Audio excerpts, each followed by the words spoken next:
Dios nos bendiga, amados hermanos. Damos gracias una vez más al Señor por concedernos esta oportunidad de participar de nuestra escuela dominical a través de estos medios.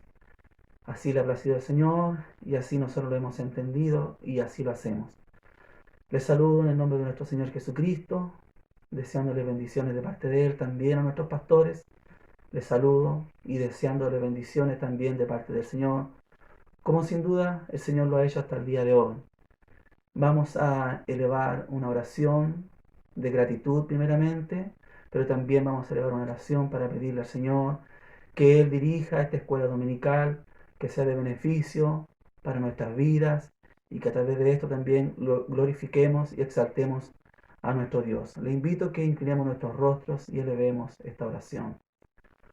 Soberano y eterno Dios, le damos gracias una vez más por concedernos esta oportunidad maravillosa de poder reunirnos, Señor amado, por la fe, Señor, y participar de nuestra escuela dominical. Queremos pedirle que usted nos dirija, Señor amado, en todo lo que hagamos, que lo que se hable, que lo que se haga, Señor amado, sea para la gloria suya y para nuestra santificación. Le pedimos que usted a través de su Espíritu Santo nos esté dirigiendo, que coloque calma, paz, Señor, en nuestros corazones, en nuestra mente, para poder dejar que usted a través de su Espíritu Santo, de su palabra, esté hablando en nuestras vidas y su palabra la recepcionemos y la atesoremos en nuestros corazones. Señor amado, se lo pedimos a través de Jesucristo, su Hijo, nuestro Salvador. Amén.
Quédate aquí, Señor, tú me das seguridad. Quédate aquí conmigo, conmigo.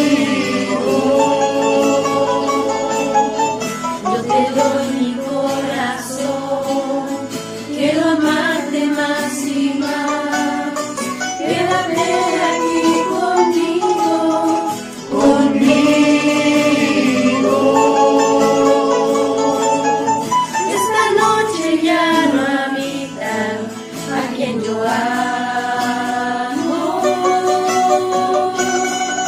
Buscaba refugio al verte.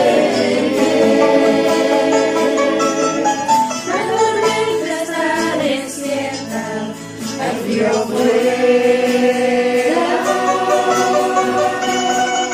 Los vientos y las lluvias no cesan.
Bien, amados hermanos, quisiera invitarles a que abran sus Biblias en el Evangelio según San Mateo, capítulo 7, versículos 21 al 29.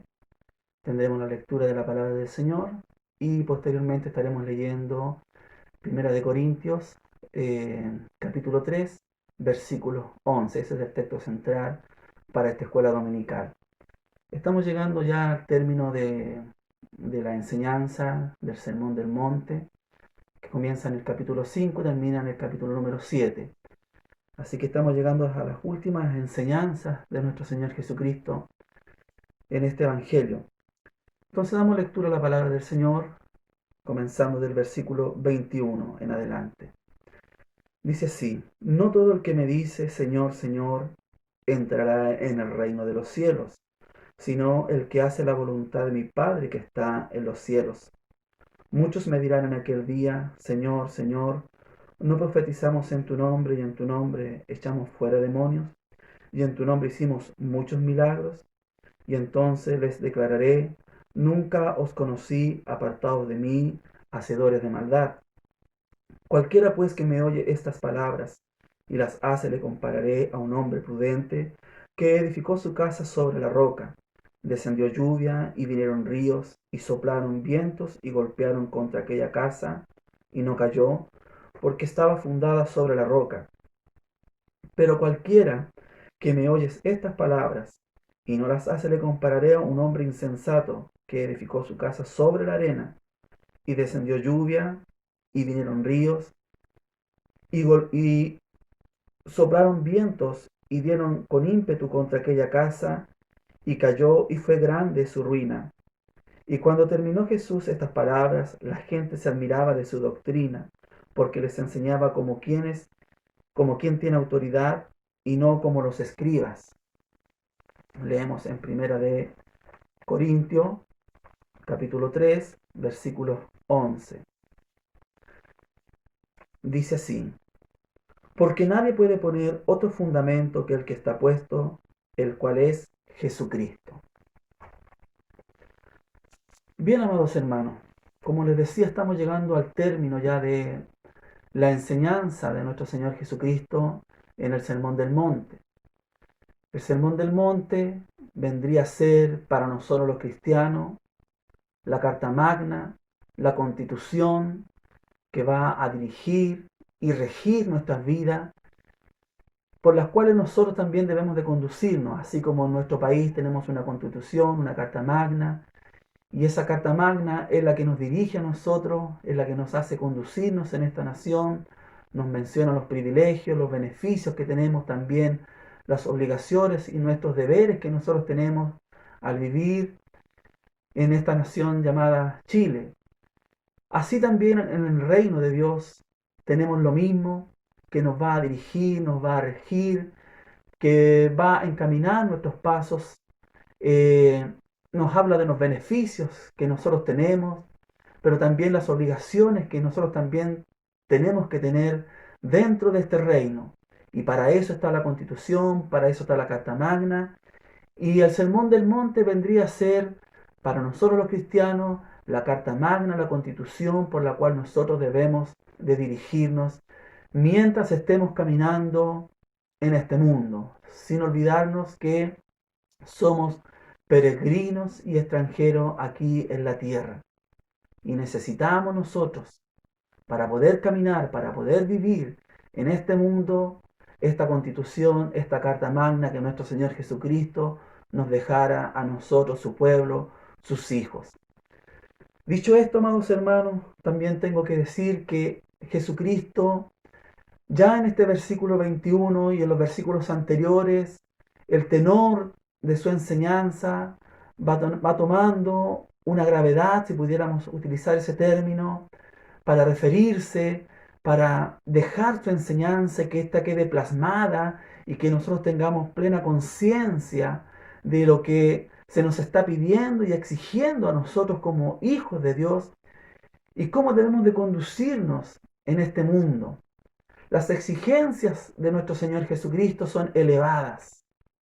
Como vimos también en lecciones anteriores, son muy altas como para que nosotros podamos cumplirlas. Como vimos también en lecciones anteriores que Jesucristo decía, pedid, buscad y hallaréis. Vimos ahí en esa enseñanza que lo que debíamos de pedir, que lo que debíamos de buscar, que lo que debíamos de golpear para recibir eso, era todo lo que nuestro Señor Jesucristo nos había enseñado para poder cumplir con lo que Él nos había enseñado.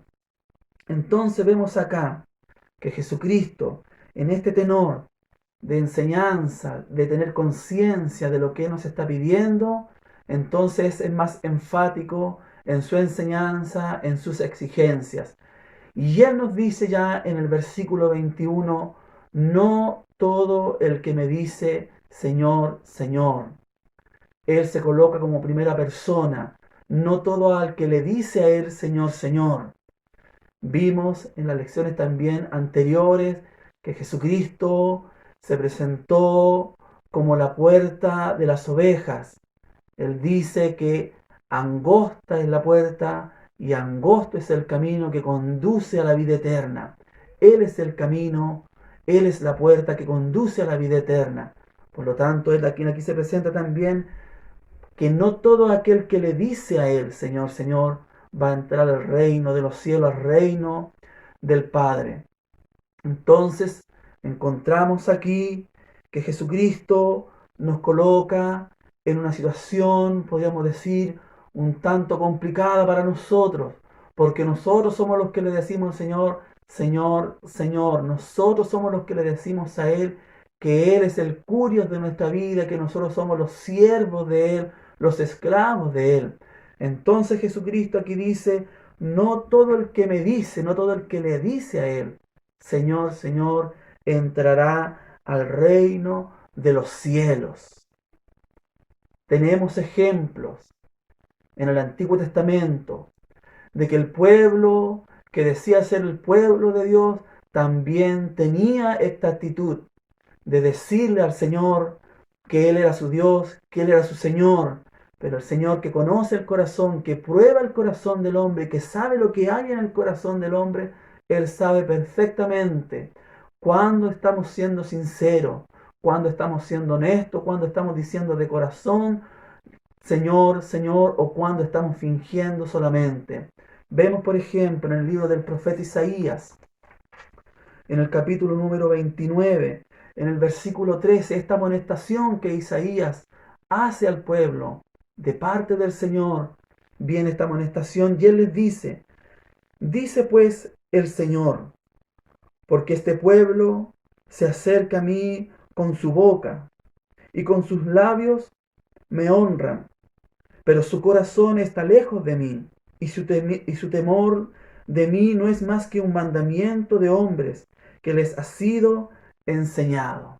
Entonces vemos a este varón de Dios, profeta Isaías, hablando de parte de Dios, que este pueblo se acercaba a Dios, pero no se acercaba con un corazón genuino, humillado, contrito, sino que se acercaba simplemente con sus labios simplemente honraban a Dios, pero con su corazón estaba lejos, distantes de querer agradar a Dios, y que sus mandamientos simplemente eran mandamientos de hombres que habían aprendido y que esos mandamientos eran lo que ellos predicaban y enseñaban, pero que su corazón estaba lejos de agradar a Dios. Así que esto no es nuevo.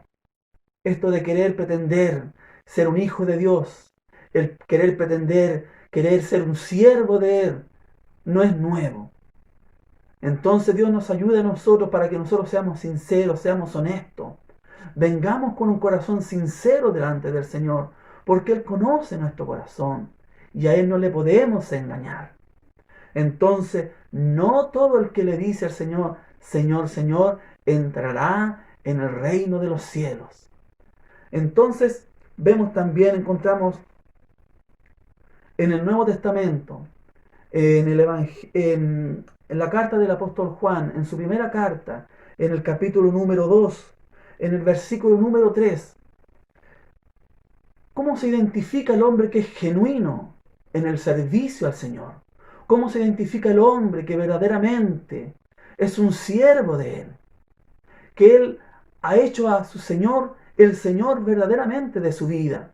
Aquí entonces Juan, en su primera epístola, en el capítulo número 2, en el versículo número 3 en adelante, nos dice lo siguiente. Y en esto sabemos que nosotros le conocemos si guardamos sus mandamientos. El que dice, yo le conozco y no guarda sus mandamientos, el tal es mentiroso y la verdad no está en él. Pero el que guarda su palabra, en este verdaderamente el amor de Dios se ha perfeccionado. Por esto sabemos que estamos en él. El que dice que permanece en él debe andar como él anduvo. Entonces así se conoce el hombre. Así se conoce el verdadero siervo del Señor. El que anda como Jesucristo anduvo. El que guarda sus mandamientos. Y Jesucristo anduvo en santidad, en justicia, en amor, en bondad, en benignidad. En todo esto Jesucristo anduvo. Por lo tanto, en ese camino que Él anduvo, nosotros también debemos de andar. Entonces así se identifica el verdadero siervo del Señor, el verdadero varón de Dios. Dios nos bendiga. Y continúa el Señor hablando. Dice acá, no todo el que me dice Señor, Señor entrará en el reino de los cielos, sino el que hace la voluntad de mi Padre que está en los cielos. Y el versículo 22 nos lleva al día del juicio final, al día en que tendremos que presentarnos delante de Él. Toda la humanidad se tendrá que presentar delante de nuestro Padre Celestial, delante de nuestro Señor Jesucristo, y tendremos que rendir nuestra cuenta, tendremos que presentarnos delante de Él, nosotros primeramente, porque el apóstol Pedro dice que es necesario que el juicio de Dios comience por su casa. Es decir, entonces el juicio de Dios va a comenzar primeramente por nosotros. Entonces nos dice el versículo 22, muchos me dirán en aquel día. Aquel día es el día del juicio final, el último día. Y ahí tendremos que dar nuestra cuenta. Y entonces en ese día muchos dicen, no van a ser pocos, sino que van a ser muchos los que en ese día vendrán y le dirán al Señor, Señor, Señor, ¿no profetizamos en tu nombre? Y en tu nombre echamos fuera demonios, y en tu nombre hicimos muchos milagros. Muchos serán los que en ese día se presentarán. ¿Se acuerda la enseñanza que vimos la semana pasada? Que el camino es ancho y espacioso, y muchos son los que van por ahí. Esos muchos son los que está hablando aquí nuestro Señor Jesucristo. Muchos me dirán en aquel día, Señor, Señor, ¿no profetizamos en tu nombre? ¿En tu nombre echamos fuera demonios? ¿En tu nombre hicimos muchos milagros?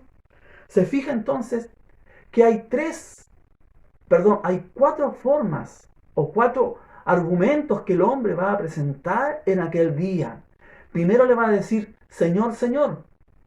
Vimos en lecciones anteriores que Señor es curioso, es que nosotros pasamos a ser esclavos de Él. Entonces ellos les van a argumentar y decirle, nosotros éramos siervos tuyos. Nosotros hacíamos caso a lo que tú nos ordenabas y nosotros hacíamos lo que tú nos pedías. Entonces dice acá, Señor, Señor, el primer argumento que el hombre va a querer presentar a su favor, pero no es válido. No por decirle Señor, Señor, eso nos va a justificar delante de Dios. En tu nombre, dice acá,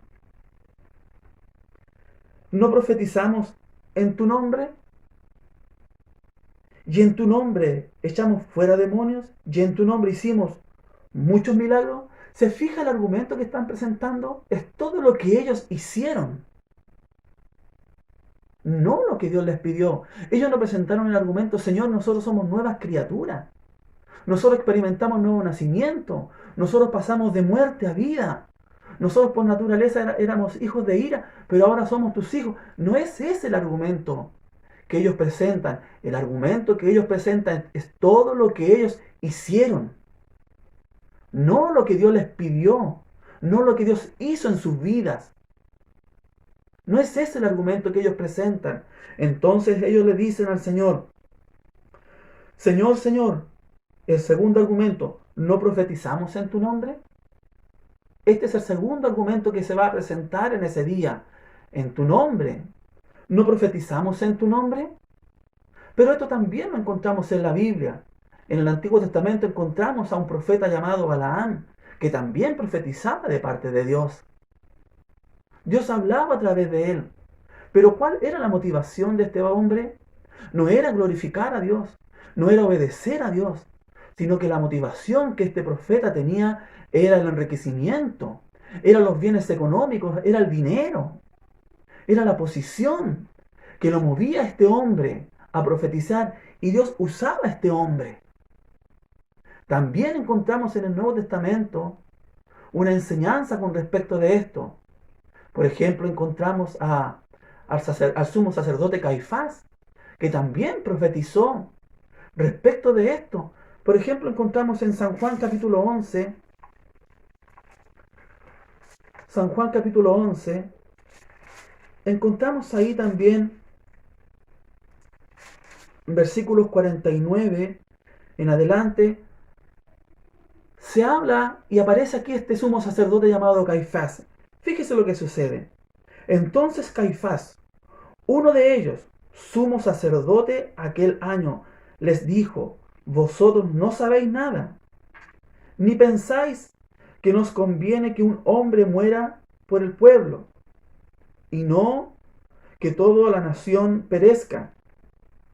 Esto no lo dijo por sí mismo, sino que como era el sumo sacerdote aquel año, profetizó que Jesús había de morir por la nación.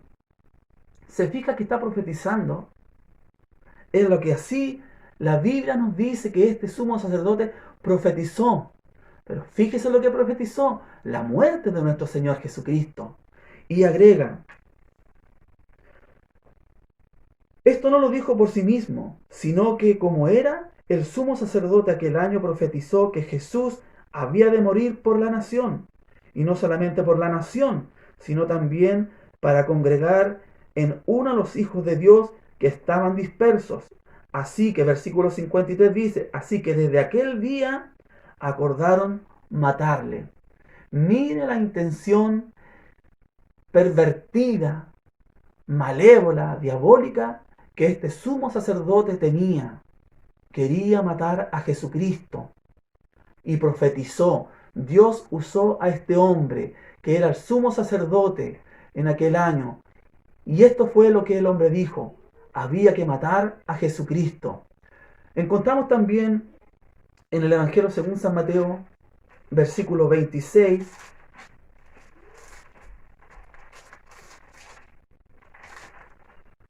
versículo 26,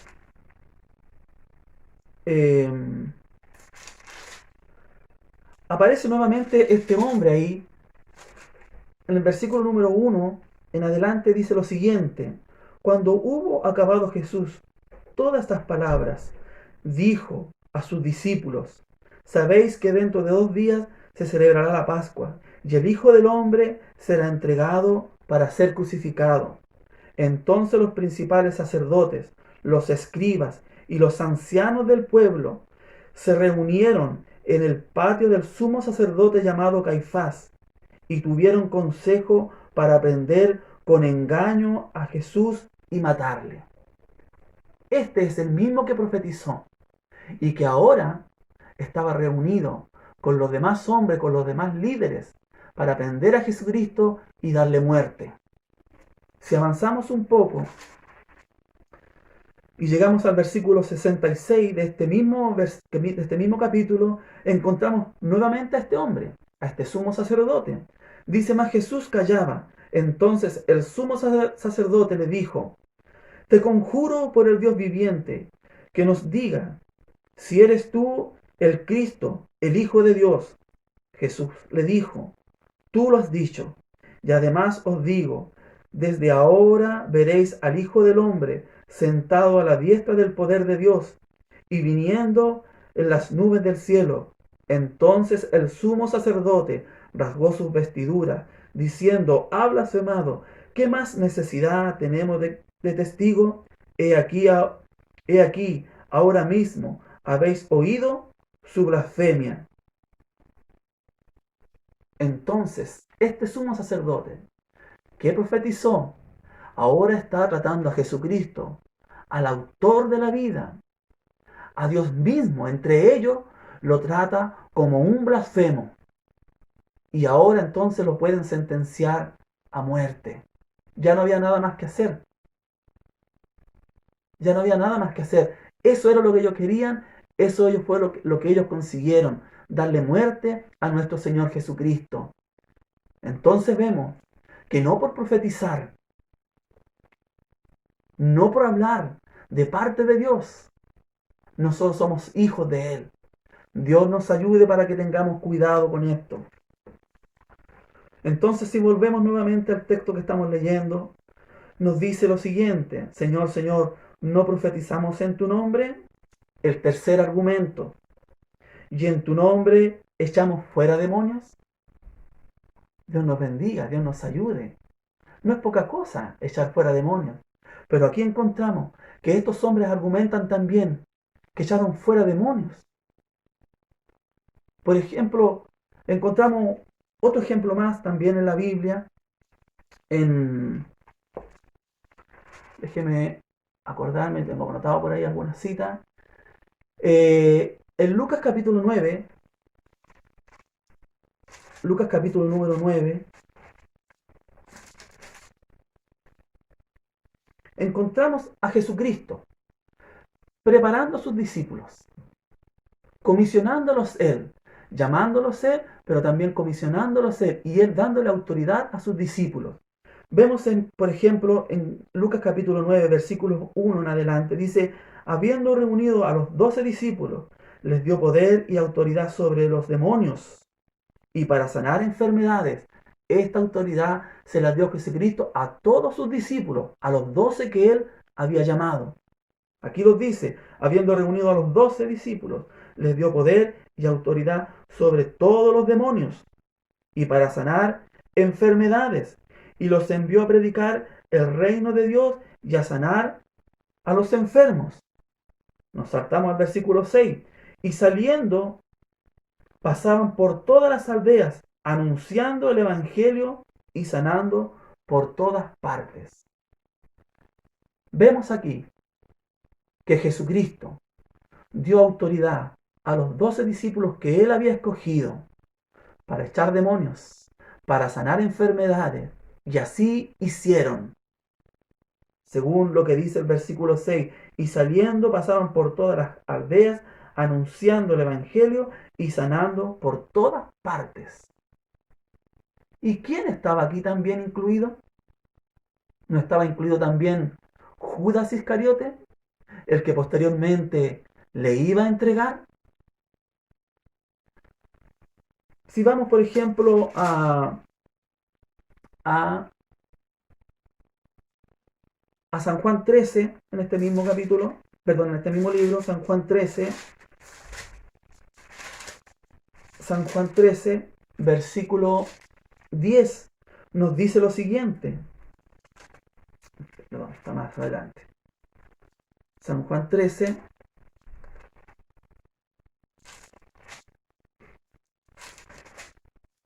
nos dice lo siguiente. Bueno, Jesucristo aquí lava los pies de sus discípulos. Se había reunido con él, les había dicho que había llegado el momento de su partida, y de pronto Jesucristo se levanta de su asiento donde estaba él y comienza a lavarle los pies a sus discípulos. Dentro de ellos también estaba Judas Iscariote. Y cuando llega el turno de lavarle los pies al apóstol Pedro, Pedro se niega enfáticamente y le dice: no me lavarán los pies jamás. Entonces Jesucristo le dice que si no se lava los pies, si no se deja lavar los pies, no va a tener parte con él. Entonces reacciona rápidamente el apóstol Pedro, le dice: y no solamente los pies, Señor, sino que también lávame la cabeza, lávame las manos, lávame entero, Señor. Y Jesucristo le dice que no es necesario, que solamente era necesario lavarle los pies porque ya estaban limpios. Y fíjese lo que le dice en el versículo número 10 del capítulo 13 de San Juan. Jesús les dijo: El que está lavado no necesita sino lavarse los pies, pues está todo limpio. Y vosotros limpios estáis, aunque no todos. Había un personaje dentro de los 12 discípulos que no estaba limpio, que no estaba lavado, que aun cuanto pertenecía al grupo de los 12, no era un hijo de Dios. Y encontramos esto también en San Juan 6, versículo 70, nos dice lo siguiente. San Juan 6, versículo 70, hablando de Judas Iscariote. Fíjense lo que dice la palabra de él. Jesús le respondió: ¿no os he escogido yo a vosotros los 12? ¿Y uno de vosotros es diablo? Esto era lo que era Judas Iscariote. Era diablo, era un hijo de Satanás. Hacía las obras de su padre, el diablo. Él era un ladrón y entregó a Jesucristo por 30 piezas de plata. Y finalmente solucionó su problema colgándose en un árbol, se cayó de ese árbol y se reventó cuando llega abajo y cae entre las piedras. Así terminó la vida de este hombre. ¿Por qué? Porque dice acá: y uno de vosotros es diablo. Pero recordemos que este también estuvo dentro de los 12 que fueron comisionados por nuestro Señor Jesucristo, que también echó fuera demonios, también sanó enfermos. Entonces no debe a nosotros sorprendernos en estos días si alguien hace estas cosas, pero finalmente no es un hijo de Dios. ¿Cómo se nos va estrechando el camino? ¿Cómo se nos angosta el camino por el cual tenemos que conducirnos? Entonces volvemos al pasaje. Vemos entonces que el tercer argumento que se presenta es: en tu nombre echamos fuera demonios. Judas Iscariote también echó fuera demonios. Estuvo con los 12. Dios permitió que este hombre también hiciera esto. Dios nos bendiga. Seguimos avanzando.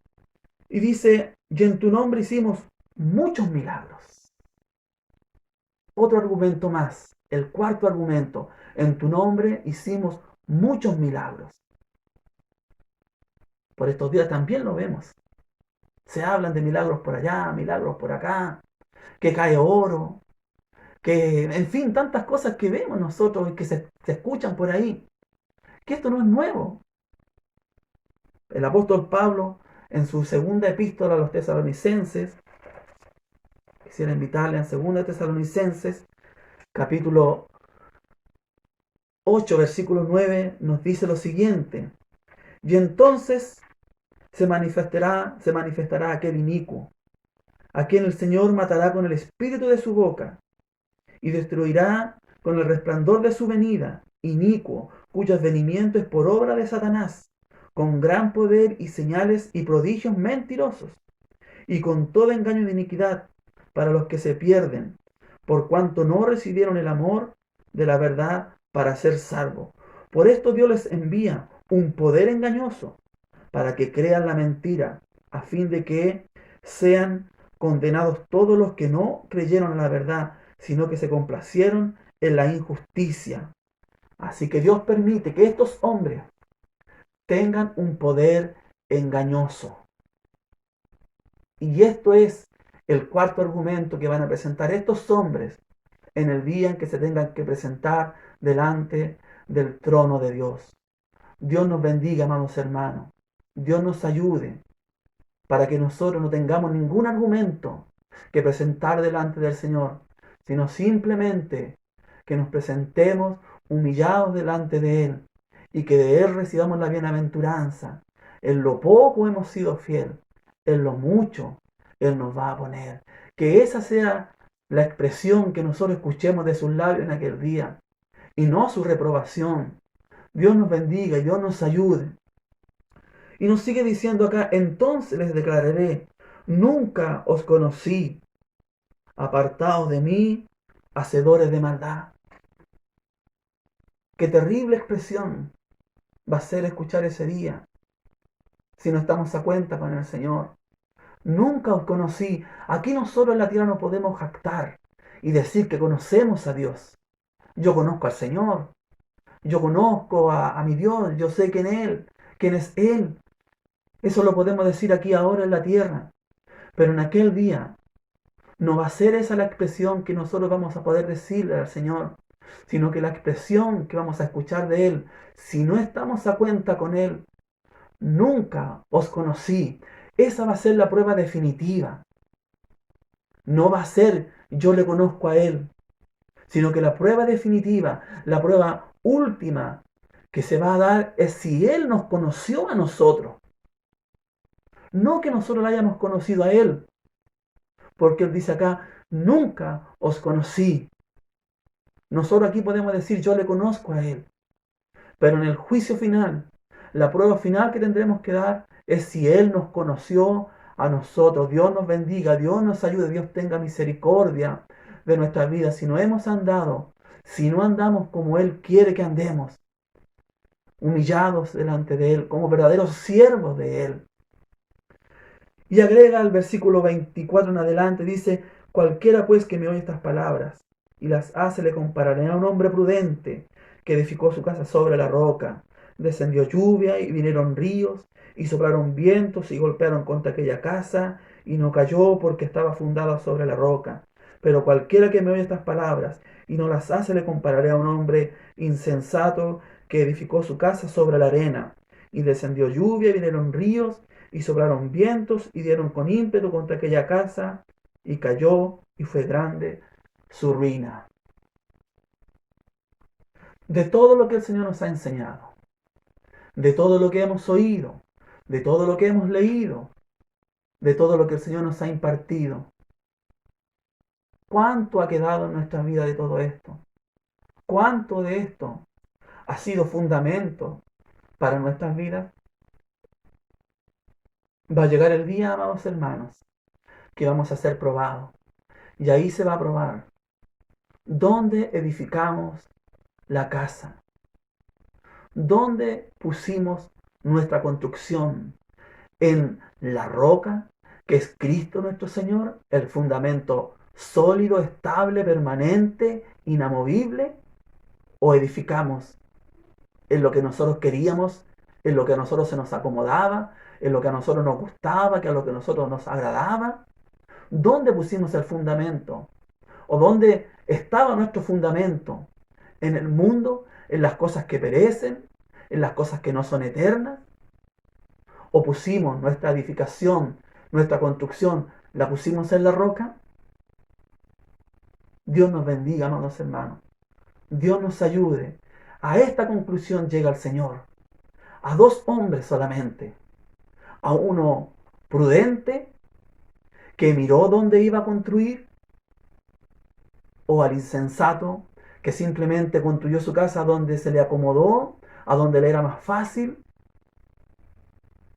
Dos hombres, dos caminos, dos puertas. A eso se resume toda la existencia del ser humano. A eso se resume, a dos caminos, a dos puertas, a dos cimientos. Dios nos bendiga, amados hermanos. Entonces, si vamos al texto central, nos dice lo siguiente: porque nadie puede poner otro fundamento que el que está puesto, el cual es Jesucristo. Queremos construir en forma sólida, que nuestra construcción, cuando venga el viento, cuando venga la lluvia, cuando venga la tempestad, nuestra construcción no se desmorone, no sea destruida. Si no queremos sufrir esa pérdida que va a sufrir el hombre insensato, si nosotros no queremos sufrir eso, entonces tenemos que mirar dónde estamos construyendo, porque nadie puede poner otro fundamento más sólido, más firme, más estable que nuestro Señor Jesucristo. Dios nos bendiga. Él es la roca en donde nosotros tenemos que edificar. Dios nos bendiga. Y nos dice acá, y cualquiera pues que me oye estas palabras y las hace, le compararé a un hombre prudente que edificó su casa sobre la roca. Esta casa ya está edificada. Nos está edificando. Esta casa ya está edificada. Está edificada o en la roca o está edificada en la arena. Lo que viene ahora es que seamos probados. Esto es lo que viene ahora. Tenemos que ser probados. Y nos vamos a presentar delante del Señor. Y ahí se va a ver dónde estuvo nuestro fundamento, dónde pusimos la construcción, qué fundamento usamos, dónde pusimos la construcción. ¿La pusimos en la roca que es Cristo Jesús o la pusimos en la arena que es las cosas de este mundo? Dios nos bendiga, amados hermanos, y Dios nos ayude. Y cuando terminó Jesús estas palabras, la gente se admiraba de su doctrina, porque les enseñaba como quien tiene autoridad y no como los escribas. Dios nos bendiga. Que también nosotros, si tenemos que enseñar, si tenemos que enseñar a otros, que no sea como los escribas, que colocaban cargas pesadas sobre las personas, pero ellos ni con un dedo querían moverlas. Exigían a los demás. Les gustaban los primeros asientos, les gustaban los reconocimientos, pero nunca agradaron al Señor. Que no seamos así tampoco nosotros como ellos, sino que seamos sinceros, seamos transparentes, que verdaderamente el Señor habite en nuestra vida, que Él sea el centro de nuestros corazones, de nuestro ser. Dios nos bendiga y nos ayude entonces para poder llevar a cabo todas estas enseñanzas que el Señor nos ha dejado. Dios les bendiga, amados hermanos. Espero que todas estas lecciones que hemos tenido de el Sermón del Monte hayan sido y sean de beneficio para nuestras vidas. Echemos mano a esto, arraiguémonos de esto, de estos fundamentos, de esta palabra que es vida para nuestras vidas y que no tengamos que alejarnos del Señor avergonzado en aquel día. Dios nos bendiga, amados hermanos. Le invito a que estemos orando, dándole gracias al Señor por esta enseñanza que el Señor nos ha dejado. Soberano y eterno Dios, le alabamos, le bendecimos por habernos dado esta enseñanza, Señor, tan maravillosa, tan profunda.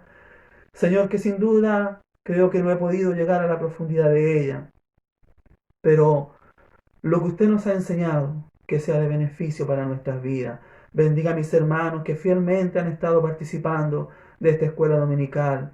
Señor, que todo esto les beneficie, que todo esto sea para fortaleza, para sus vidas, para el crecimiento espiritual, para que honremos así también su santo nombre. Señor amado, que cada cosa que hemos aprendido, a lo mejor no todo va a quedar grabado en nuestros corazones, en nuestra mente, pero cuando llegue el momento, Señor, de echar mano a su palabra, su Espíritu Santo, que también quedó para recordarnos las cosas que usted nos ha enseñado, que en ese momento Él también nos recuerde su palabra y por ella podamos vivir y por ella podamos encaminar nuestros pasos.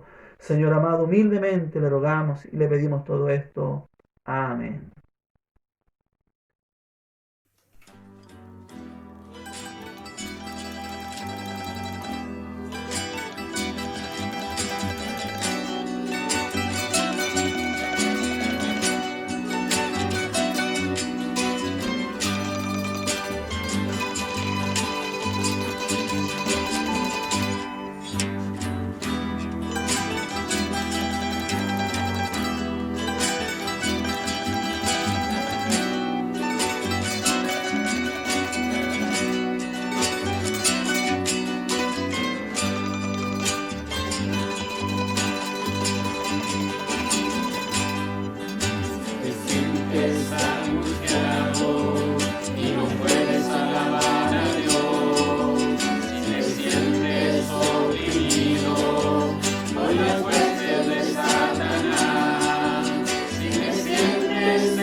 Bien, amados hermanos, quisiera invitarles a que le demos nuestra última oración de gratitud al Señor, pedir la bendición por esta escuela dominical y también por nuestra nación y por todos nuestros hermanos. Inclinamos nuestros rostros. Soberano y eterno Dios, le alabamos, le bendecimos por habernos permitido tener esta escuela dominical.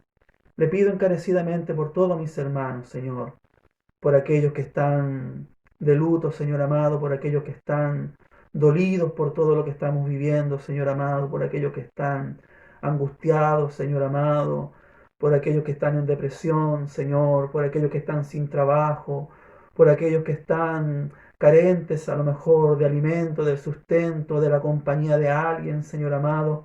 Pido por todos mis hermanos, por mis pastores, Señor, para que usted nos siga bendiciendo, guardando, proveyendo, alentándonos, alegrándonos en medio de estos tiempos que estamos viviendo, que hagamos viva la fe y la esperanza que tenemos, Señor amado, que no claudiquemos, Señor, sino que nos comportemos como verdaderos hijos suyos, como varones suyos, como varonas suyas, Señor amado. Vivamos, Señor, y nos presentemos delante de usted, Señor amado, para que de usted recibamos el bien que necesitamos, Señor. Bendiga esta nación, bendiga a los que dirigen esta nación, Señor amado. Guárdenos también a nosotros, Señor, de todos los peligros en los cuales estamos inmersos, Señor, de tanta delincuencia, de las enfermedades, del contagio, Señor. Usted escóndanos, Señor amado, pero también si fuera su voluntad que partamos de este mundo, Señor amado, en sus manos estamos, Señor amado, y no podemos ir contra su voluntad, pero le pedimos que nos ayude, Señor, para tener un espíritu de valentía, Señor amado, no un espíritu de cobardía, Señor amado. Ayúdenos usted en medio de todo esto para no confundirnos, Señor amado, sino que tener claro, Señor, que tenemos que mirar el blanco perfecto que es nuestro Señor Jesucristo.